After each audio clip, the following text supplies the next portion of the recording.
creating your page metadata field on the Content Randomizer plugin. Step 1, go into template pages.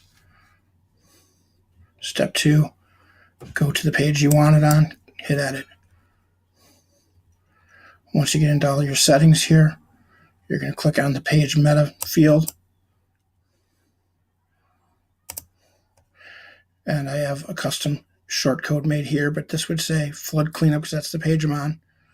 And there says in, so the in's going to go where the ISS is at because of the prefix. So it would say flood cleanup in Troy, Michigan, or whatever city, comma, zip code. We specialize in wet basement storm damage for commercial and residential property owners.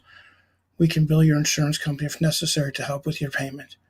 Ideally, in a perfect world, this would go underneath your page title on the major search engines. Thank you.